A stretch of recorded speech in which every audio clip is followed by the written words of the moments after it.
Hello guys, welcome back to my YouTube channel Anju's Diary. आज चाहिँ हामीले chicken करीको recipe लिएर आएका छौं हैन।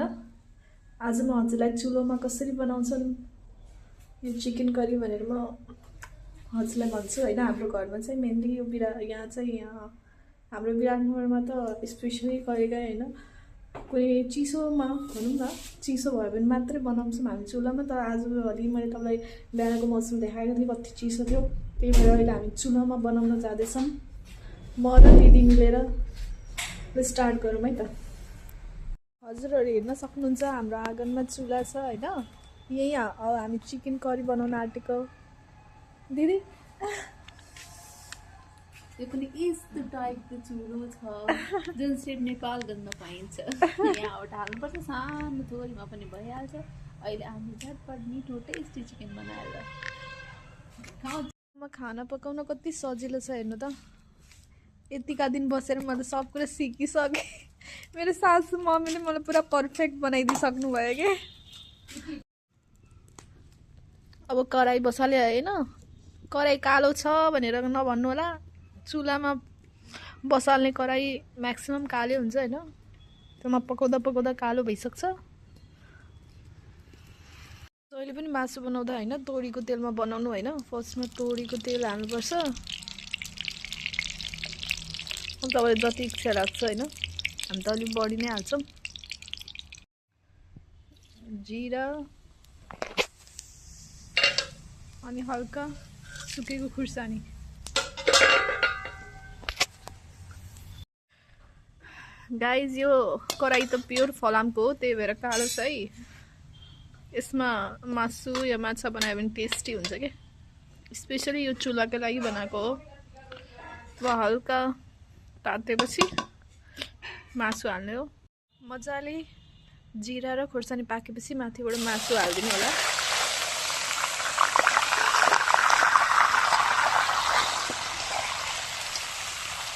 अब यसलाई हल्का 2-3 मिनेट मजाले चलाउनु। त्यसपछि हैन 2-4 मिनेट भुटेर नुन र बेसार हाल्नु हैन, स्वाद अनुसार हैन, आफ्नै हिसाबले। मैले चाहिँ यतिको हालेछु। त्यसपछि मजाले यसलाई भुट्नु हैन 4-5 मिनेट। 4-5 मिनेट भइसक्यो हैन भुटेको हैन। अब माथिबाट हल्का प्याज हाल्दिनु त। मैले प्याज पहिले हालिन हैन। हल्का यसले डिफरेन्ट आउँछ के यसरी बनाएर हेर्नु हैन।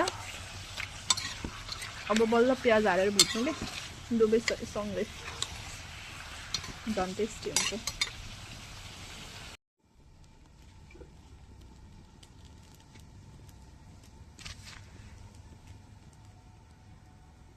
त्यो टाइम यसरी चलाइराख्नु हैन। छोपी छोपी बनाउनु हैन, झन् टेस्ट आउँछ। यतिको फ्राई भएपछि हैन म एक्सप्लेन गर्न सक्दिनँ हैन। कति यम्मी देखिरहेछ तर यो क्यामेराले गर्दा हल्का अलिकति तितो देखिरहेछ हैन। तर पुरा देखिरहेछ हैन। अब यसमा हामीले पिनेको मसला हाल्नुपर्छ। हल्का टिम्बुर, अदुवा, लसुन हाल्छ त। यसमा थियो होला त हाल्नु भएन अलिकति। हाल्नु भएन, अझ टेस्ट आउँछ के। हल्का जीरा पनि हैन कुटेर हाल्नु के,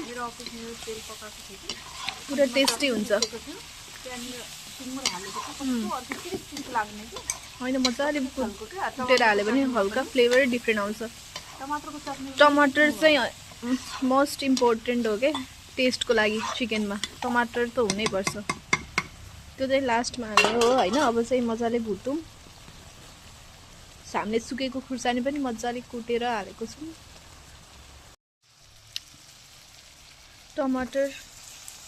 अब टमाटर हालेर अनि हल्का मिट मसला हालेर फेरि एकचोटि चलाइदिनु।